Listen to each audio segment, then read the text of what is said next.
And we're recording. Good morning, everyone. My name is Judith Dutil. I'm one of the co-founders of the Online Learning Toolkit. I'd like to welcome you to our first webinar of Fall 2020. We're so pleased everybody joined us here this morning. I'm actually going to stop my video here.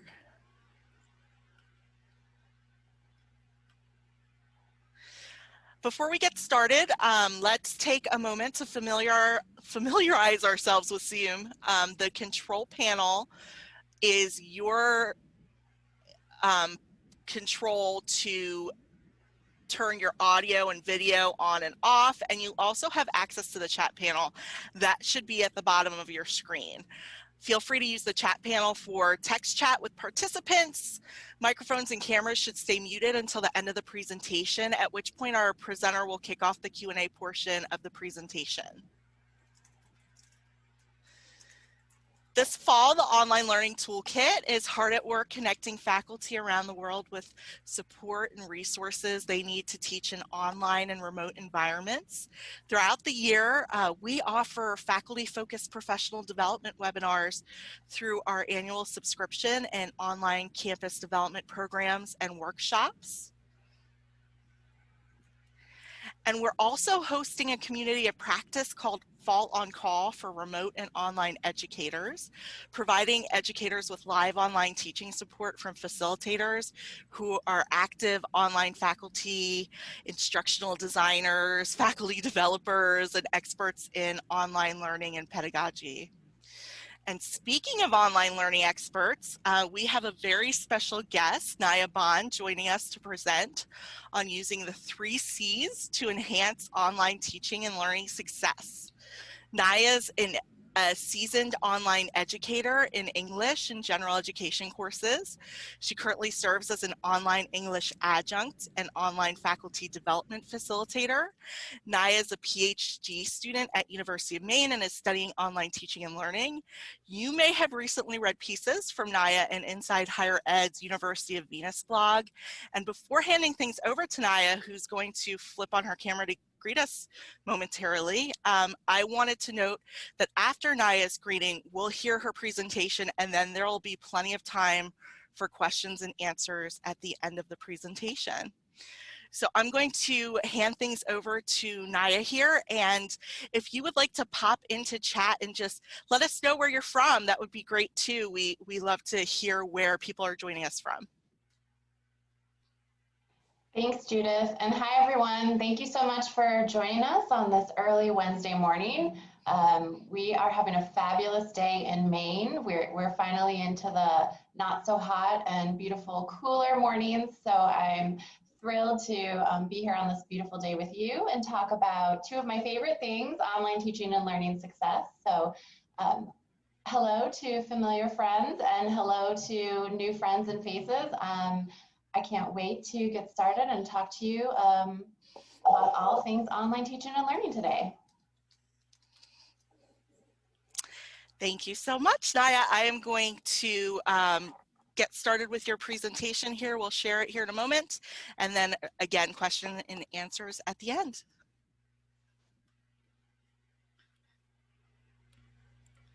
Hello, online teaching and learning friends. My name is Naya Bond, and I'm so thrilled to be here with you today to talk about what I'm calling the 3 C's, clarity, caring, and community building. These 3 concepts are cornerstones that I personally use to enhance my own online teaching and learning successes. And so I want to share them with you because in the faculty development world, sharing is caring. And it's my hope that these simple strategies are going to come with a double bonus for you. So paving a path for mutual online teaching and learning engagement, enthusiasm, and empowerment. And because too often, I think we talk about pedagogy or andragogy or whichever OG word you want to use as really philosophical concepts without necessarily concrete practices. We'll also go over specific and practical strategies for making these philosophies part of our classroom activities and interactions. So my first tip is to make a mantra. I know it might sound a little far out or perhaps a little too warm and fuzzy, two things which I'll admit are a part of my personality. But I think when we make a mantra and embed it in our pedagogy, and when we manifest it as a daily ritual and practice, particularly in our virtual educational spaces, we create a space for care. And care, despite what some people say about leaving emotions outside of the classroom or checking our professionalism, is, at least for me personally, a necessary component to student engagement and success, again, particularly online. So I've made this mantra, clarity is caring made manifest, as kind of a broad theme for my online teaching and learning. And this theme really informs all that I do in the online classroom. All of my interactions, all of the assignments, all the technology that gets integrated. It just provides a root and an intention. So I encourage you to think of a mantra or a theme that might work for you.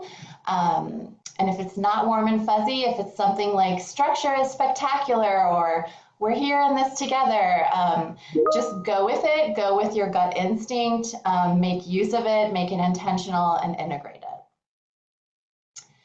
So I mentioned earlier that idea of root or intention. And so I wanted to share some of the ways that clarity, caring, and community building operate in the classrooms that I share with students in the discipline of English. So the first is building consistency. So we don't want things to be boring and totally predictable in an online classroom, but there is a bit of comfort in the familiar. So if students and instructors kind of know what to expect each week, whether it's breaking a classroom up into modules or having a similar format as far as how many discussions or assignments we have.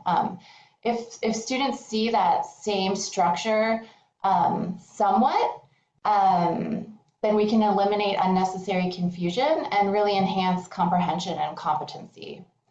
And so in the same way, we can use proactive problem solving to our advantage. So for example, once we've taught a class, we can kind of gauge what the pinch points were, or those moments, assignments, concepts, you name it, that students might stumble on. And so when we think intentionally about how we might proactively address pinch points to provide clarity, we create moments for meaning and powerful interaction.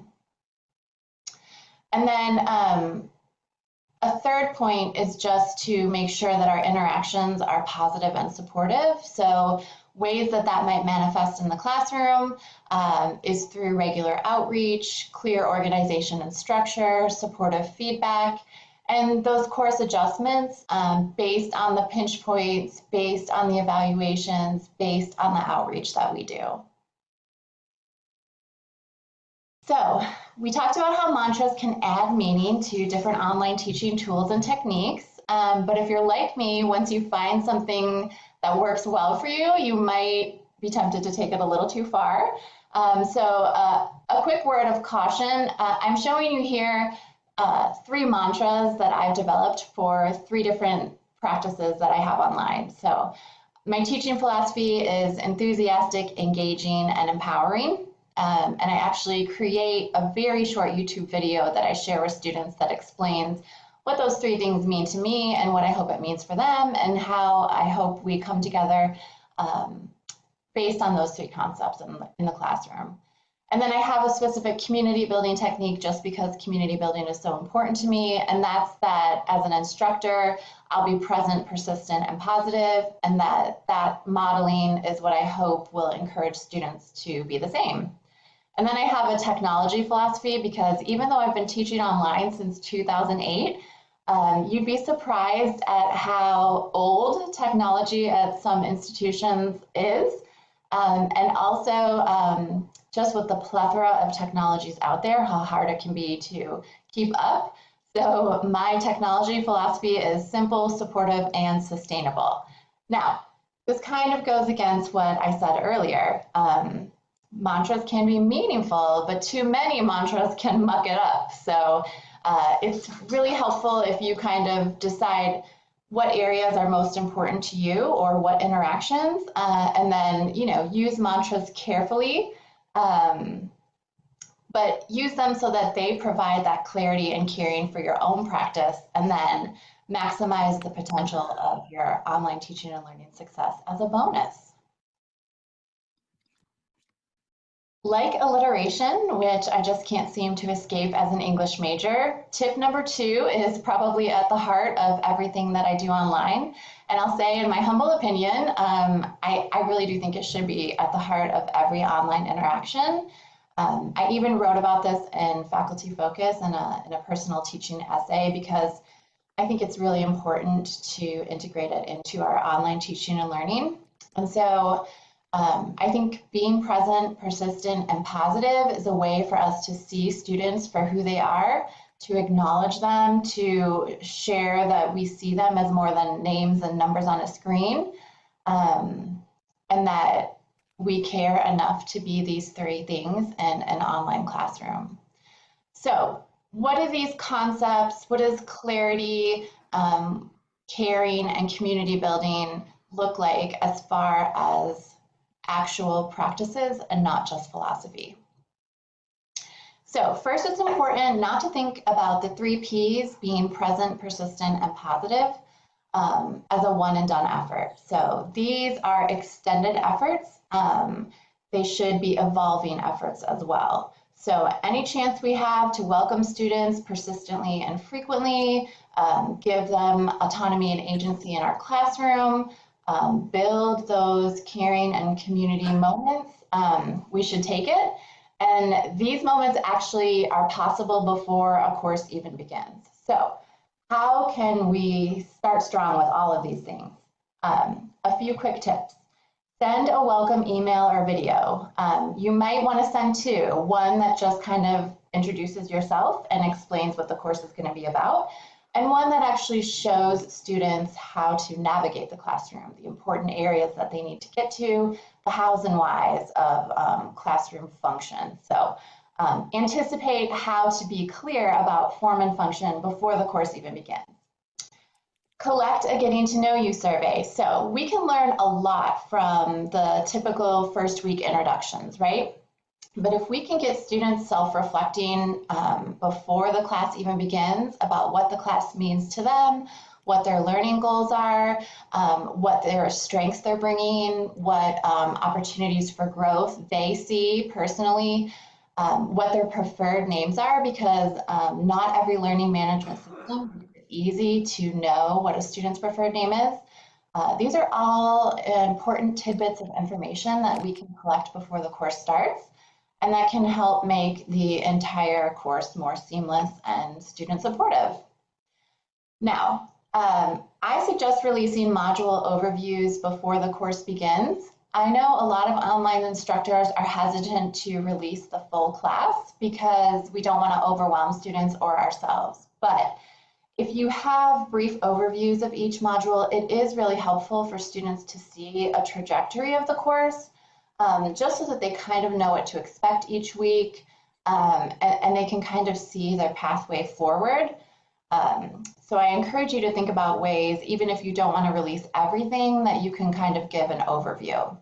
And then have a separate space with resources that students are going to need, both at your institution and in your classroom, so that any supports that they might require during our time together is going to be really clear, really easy to access, and really apparent.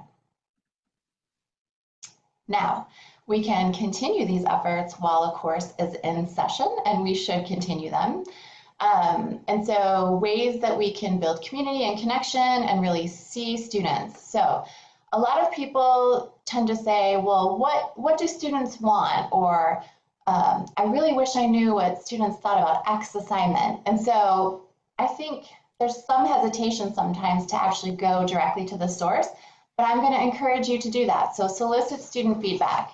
And I say this as someone who, when I first started teaching online, would never do that because I was terrified someone was going to say my class was boring, or my teaching style was horrible, or I wasn't engaging. But since I've started implementing surveys, both partially throughout the course and kind of evaluative at the end. I've really been surprised with how inspiring the feedback is, how positive it is, even when suggestions are being made for change, and how helpful it is to my own teaching practice to have that knowledge and have that feedback to kind of make intentional change with.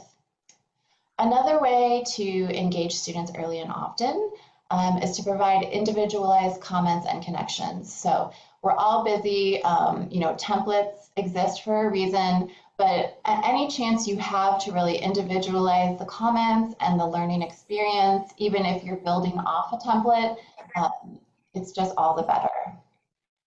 So we talk a lot in online ed and higher ed in general about reaching out to students who are struggling, but I also encourage you to reach out to students who are succeeding. It's important that we're there for all students at whatever level they're at and whatever experience they're at. So think about creative ways to build community within the classroom and individually with students, meeting them where they are. Offering options for assignments and submissions. So this is also one that I have struggled with in the past because I tend to be a type A who likes things the way they are. But when we offer students options, we open up pathways for their learning empowerment. And so it's just a really great way to continue those 3 C's and continue to engage students. And then model seeing other students and building community. So in the same way that I said I try to be present, persistent, and positive, I'm hoping that those things show students that that's what I'd like them to be able to contribute to the class, and also how fulfilling, being those 3 things in a classroom can be. Okay, so when a course is complete, just like we might not necessarily think about before the course even begins as an opportunity, we might kind of shut down opportunity right when the course ends. And so I want to encourage you to think about the end time as an actual beginning time. It's a chance to engage our students and let them have a lasting mark on our pedagogy and course content. And in addition, it's a chance for us to help them make connections to broader contexts and concepts, to show them the value of what they learned within our classroom and how it transfers to without, and just to kind of recap the journey that we've been on. So that's really what these bullet points are about. Again, soliciting directly from the source, our students, creating those connections, especially to future courses, careers, lived experiences, any way we can make meaning out of what we're doing together, golden. And then again, thinking about ways that we can tailor the experience to individual learning journeys at the same time that we're building broader classroom communities. So my third tip is about technology. So I think I've noted before that I am not the most tech-savvy online teacher, but I get by, and how I get by is by taking a high-touch and not necessarily a high-tech strategy. So I myself and maybe other online educators sometimes feel real pressure to integrate technology, the latest and greatest platforms, social media, entertainment and gaming learning, high-tech videos, much more high-tech and sophisticated than this one that I'm sharing with you. But we don't need all of those things to be effective teachers online, just as we don't necessarily need them in face-to-face classrooms. And so, again, those concepts of being present, being persistent in my welcome and warmth, being positive about the writing process in my discipline of English. I am straightforward with students that writing is a tough process. I'm a published writer. It's tough for me every time I sit down to write. But we're positive about that. We think positively about the way that challenges lead to rewards.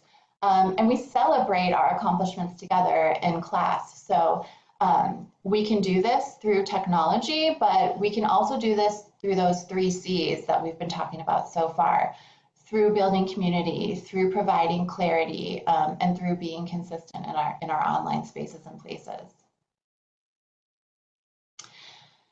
So I mentioned several million times that I'm big on caring first classrooms, and that plays a large role in both my course design and my course content. So I believe also that writing is or should be a communal task. So I really am emphasizing the importance of building a strong and supportive community, particularly an online writing community in the writing classrooms that I teach from before day one, right? So from before class even starts.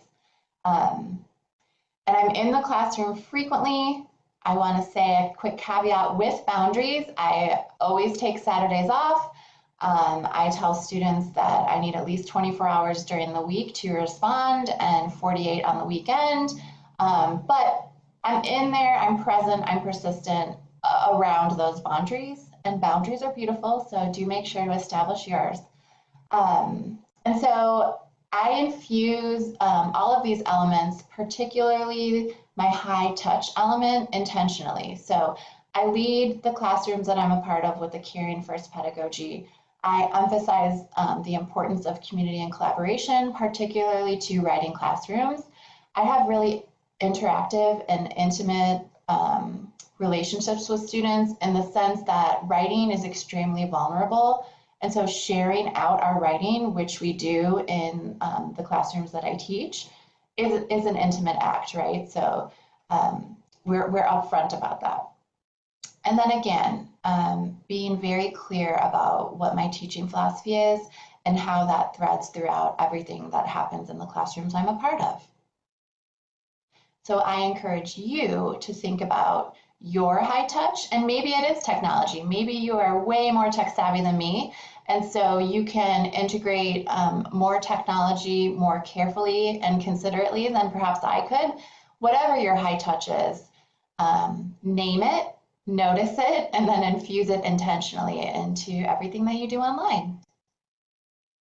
So tip number 4, small shifts can equal big impact. When creating and delivering an online course, it can also feel like new modalities call for new ways of doing just about everything, right?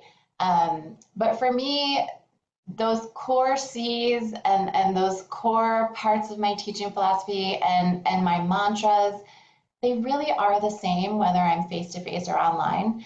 And I don't say that to diminish the differences, because I do think there are very different contexts and concepts that apply to online teaching and learning.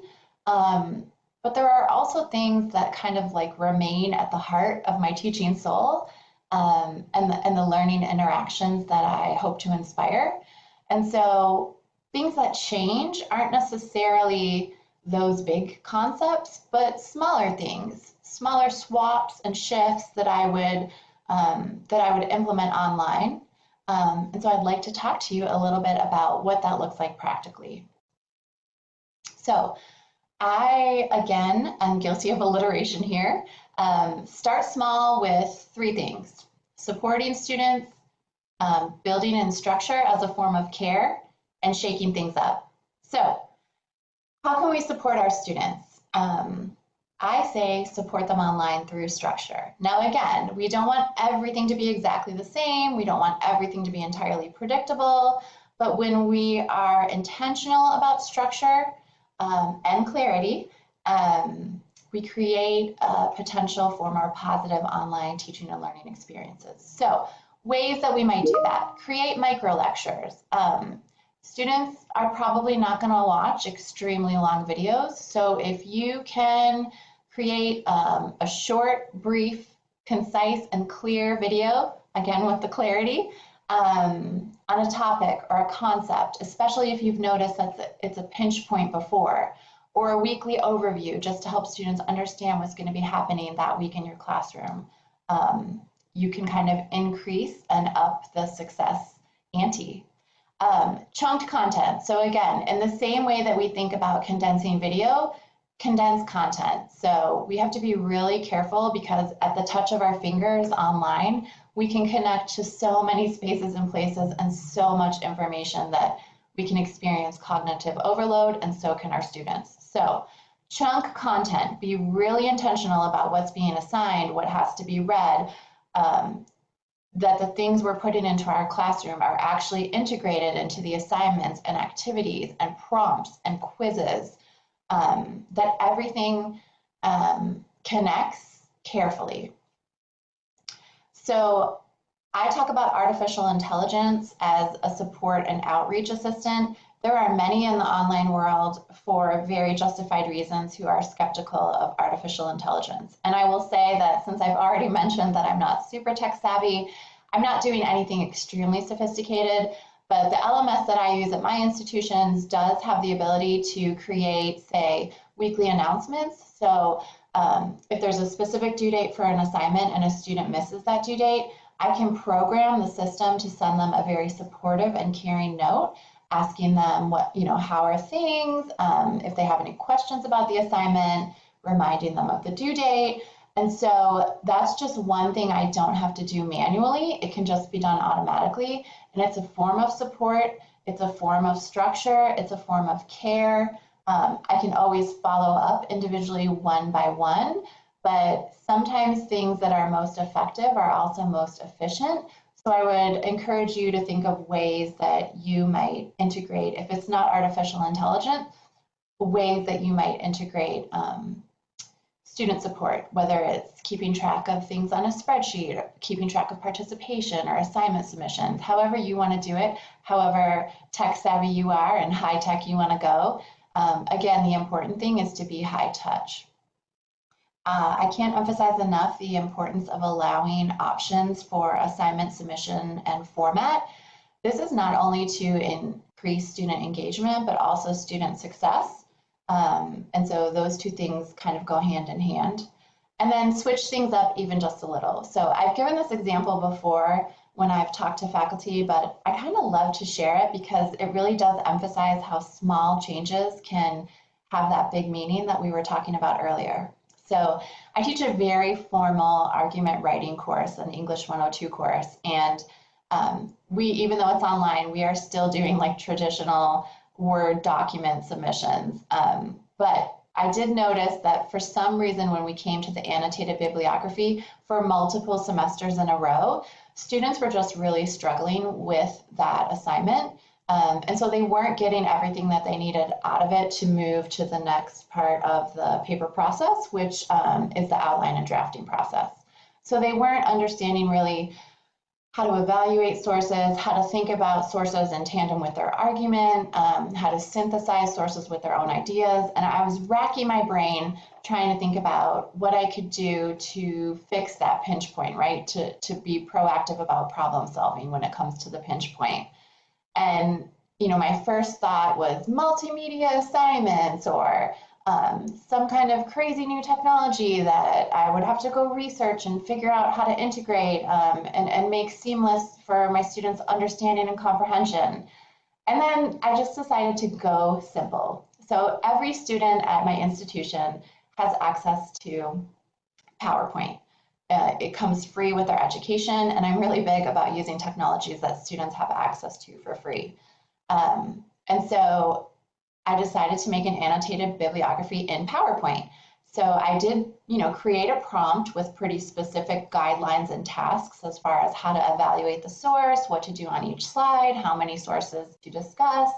But it was just, like PowerPoint's different than a Word document.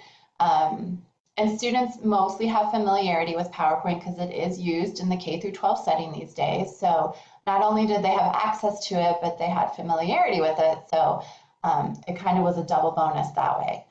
And it really improved the process, right? So very similar task, small shakeup, small change. And on the evaluations at the end of the first semester when I used that, students were so complimentary about how helpful it was to think about writing and sources in a different way, and how organizing in the PowerPoint actually really helped with the organization of the outline. And so again, something small can have such big impact. So I encourage you to think small and think sustainable and kind of move forward from there. And maybe once you're a little comfortable with shaking things up in a small way, then aim for bigger shakeups. Tip number 5, be you, especially virtually. So Sometimes people say we should leave ourselves at the online teaching and learning door, but I don't believe in that myself. And I think it creates a really dry and distant experience. And one of those differences that I do think we have to acknowledge between face-to-face and online classrooms is the intention that we have to integrate when it comes to community building and when it comes to forming relationships. And so in some ways, this isn't different than face-to-face, right? We have a first day in a face-to-face classroom. No one knows each other. We have to do icebreakers and start to build community and a level of comfort. But for me personally, there is a little bit of difference when it's through a screen and not in person. And while I prefer online teaching, actually, I don't think it works unless you're yourself in an online space. So how do I do this practically in the classrooms that I'm a part of? First, I want to emphasize that I encourage you to show yourself, but only however you feel comfortable. So you might not be the warm and fuzzy type like me. I use two strategies for showing myself. I engage my own experiences and interests, and I encourage students to share theirs. And then I'm pretty forthcoming about unveiling the value and vision for our classroom. So I talked a lot already about how community building is really at the heart of everything we do in our writing classrooms. And so I'm upfront with that. I ask students to share with me. I ask students to be vulnerable because writing is a vulnerable process, not only with me, but with each other because we read and share work. I basically humanize online teaching and learning, again, while building in boundaries that protect me and my students. And I do feel comfortable sharing some of my experiences and interests, so I do that. So I've included a picture here of my bulldog Pancake. I volunteer for a dog rescue, and I am also a foster dog mom. So in addition to my two children and my husband, I'm probably talking about dogs second to talking about my family. So I share pictures of my animals, and I encourage students to share pictures of things that have meaning to them or to explore topics that relate to their lived experiences and interests in their writing. And so be you, however you feel comfortable, and bring that into the classroom. And I think you'll see that it really just creates space for those three C's, that community building, that caring, and that consistency. And it really just allows for an expansion of mutual teaching and learning empowerment. So I hope you enjoyed the 5 tips that we've covered today and the practical ways to turn those philosophies into points that you can integrate into your classroom. I am really looking forward to the live Q&A. I always hate to call it a Q&A because that feels so transactional. I'm not there to answer every question. I certainly don't have all of the answers in the world about online teaching and learning, but I do have experience that I'd love to share with you, but I'd also love to hear what's working for you or what your pinch points are. So I hope it'll be more of a sharing session and less of a Q&A. So looking forward to chatting soon and talking more with you about online teaching and learning success.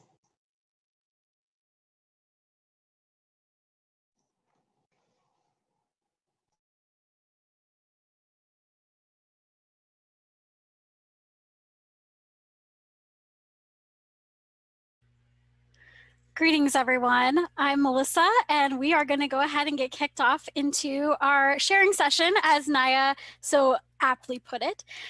We did have a couple of questions that got thrown into the chat, so I want to make sure that we prioritize them. And the first question is actually a technical question, and that is, how did we do this webinar? And I think that that is such a great question to ask. It's very meta, and we here at the Toolkit, we love meta moments. So I can go ahead and explain that. So what we did is we had Naya pre-record it so that she was comfortable with the material. She felt like she was putting her best face forward. And, sometimes it's okay to have those pre-recorded moments for everybody. And then what we did was we did a live introduction. We're going to do live Q&A, and then we play the recording right through Zoom. So not too much technical magic there. It didn't take a whole lot of, behind the scenes work. And Naya, what was the technology that you used to actually capture the recording piece? Yeah, so it's an oldie but goodie. There are newer technologies out there, but I absolutely love Screencast-O-Matic. There are free versions of it that you can use for videos of a certain length. But even if you buy in to be able to make longer videos, it's extremely affordable for educators and even students. So I use Screencast-O-Matic for almost all my videos. The benefit of that is that you have multiple ways to save the videos as well. So you can show your screen and yourself to whoever you're making the video for, but then you can also upload automatically to YouTube, save it to your desktop, or put it in the cloud and Screencast-O-Matic itself. And you can actually do it all three ways if you want it in all three places. So it has tons of functionality and connectivity. So it's a really great resource. Yeah. We have another technical question, and that is, will the recording of this be available? And the answer to that is yes. So as long as you've registered for the Zoom session, which all of you had to, that's the gateway into getting the link, you will receive another link back with a copy of the presentation recording. So you will get that. So no worries. I saw a lot of you taking notes throughout. So you'll get a video that you can pause and really dive into some of the great materials. And then we did have another question from Sarah, and she asked, did the students, so the students did the actual bibliography in PowerPoint. So one of the examples that you shared was about students doing a bibliography, and Sarah would like to know, Naya, did they actually complete that in PowerPoint? They did. So it's now fully PowerPoint assignment. And I hate to take control of assignments, but I do give pretty strict parameters because I find that students need them when we're doing something new like that. So they have to go through 5 sources, and each source has 4 slides. And so they're practicing source evaluation and APA formatting. And so they know exactly what they have to do on each slide, and they're repeating it for each source. So after the first one, they get kind of comfortable with the process and can apply it to the other 4 sources. It's just a way for them to kind of think a little more intentionally and deeply about why they're choosing sources, what citations they might use from the sources, and how they might organize and synthesize that information with their own insights, which is all things that they need to be doing as they move towards the outline and the rough draft. So it's just like a really nice bridge to what we're doing next. That's great. Richard, I see that your hand is raised. Would you like to come on mic and ask the question, or would you like to drop it in the chat? Let me come on mic and ask the question, and I'll start my video as well. So Nia, you talked a little bit about creating options for assignments, and could you give us some examples of what that means and how you think about doing that? Yeah, that's a great Yeah. Oh, so I do it for more formal assignments, but also for discussions. So just like here in this webinar, we give people options if they don't want to be on camera to go into the chat or to just use their mic and not video. So in my discussions in online classrooms, students can post a video response to the prompt, or they can post text, right? So even if it's only 2 different modalities, I try to always have an alternative option. Now, sometimes that doesn't work for a formal writing assignment where it's got to be a Word document, it's institution mandated. But if I have control, students might be able to make a presentation instead of a formal paper, or they might do a multimodal assignment, or even a podcast instead of, a 10-page research essay. So that's not always possible, and I know we as faculty don't always have those freedoms, but again, even if you can think small about ways to offer alternatives, it creates a little more engagement and empowerment. Thanks. Sure. That's a great question. And I know that in chat, Jen had brought up this idea that a lot of the practices that you were sharing were actually UDL practices, and that stands for Universal Design for Learning practices. And Clea, I'm wondering, or I'm sorry, Naik, I'm wondering, I'm seeing Clea's chat in here, if you could just talk a little bit about how UDL has influenced some of the recommendations that you've made throughout the presentation. Of course. So I'll be honest that a lot of the things that I've been practicing online just out of my own instinct, I didn't realize were more formal. So I saw a couple other people in chat say, oh, UDL, you know, I've been using that and I didn't even know it. And that's actually what happened to me. Of course, I wasn't using every practice in UDL, but now that I know it formally, I can integrate it more intentionally. So some of the things about universal design for learning that were mentioned here are thinking about chunking content. So making it manageable for us and for students, and being really efficient with the way that we use information and effective in how we convey it. Melissa, I'm blanking on some other things. So microlectures are part of it. Alternative assignments are part of it. It's pretty comprehensive. Am I missing any important ones? I mean, those are some of the bigger ones. And I love that what you said about universal design for learning and your journey into it is so, you know, I saw a lot of heads nodding. And I think that that's a lot of our instincts are towards these, you know, inclusive practices. And it's good to hear that being articulated, because the world of universal design for learning is ever growing, it's ever changing, it's becoming ever more inclusive. And so it's good to hear that, you know, we all start from this place of wanting to include students in our classes. And then we learn, and as we pick up more things in our toolbox, we realize, oh, I've been doing UDL all along. And that recognition tells us that we're definitely headed in the right direction when it comes to that. One of my favorite UDL tips that I'll just share with everyone is very much in the same line of Richard's question and Naya's suggestions, is to also allow differences for us, not just like assignments, but also like course materials. So allowing some students to do listen to a podcast, and some students do a blog reading, and some students, you know, read kind of a journal article, and give it a good, you know, a lot of different things in that stew.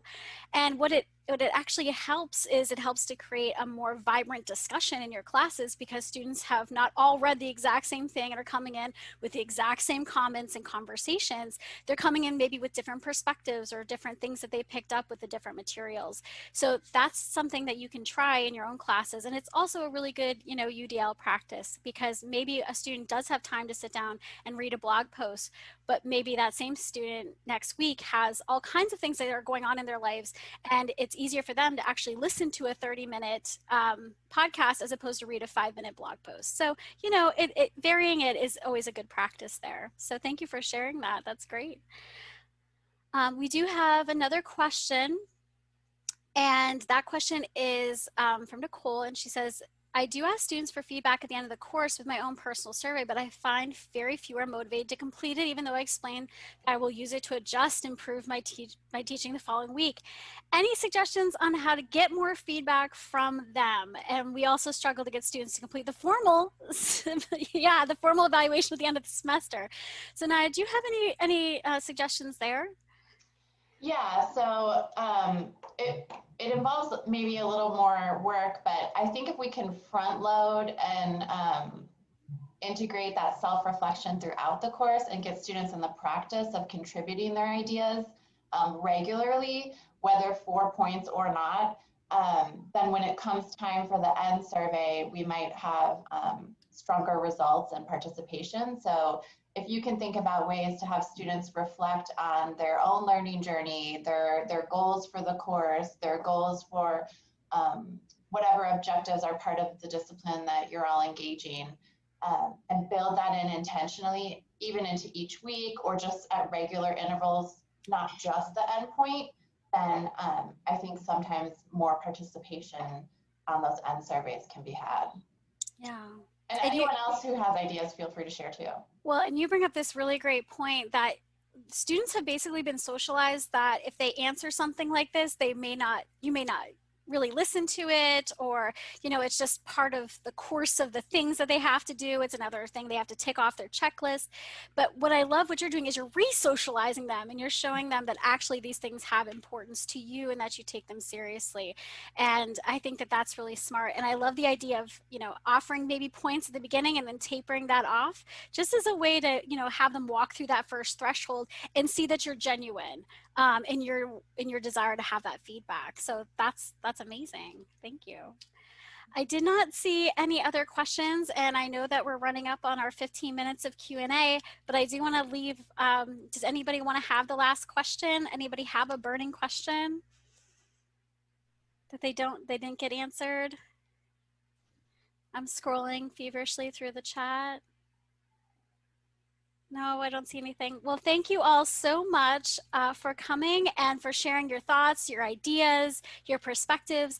Thank you for having an active chat. That was amazing. That everything happening in there was just incredible, and it will be part of the recording. So if we drop some links and things like that that you want to get a hold of, those will be available for you. And on behalf of the Online Learning Toolkit, I just really want to thank Naya for this amazing presentation and giving us 5 great things to talk about and think about this morning. So thank you all for joining us, and we hope you join us again for our next OLT webinar. And again, have a wonderful rest of your day and share these practices far and wide. Bye, everyone. Stay connected on LinkedIn and Twitter.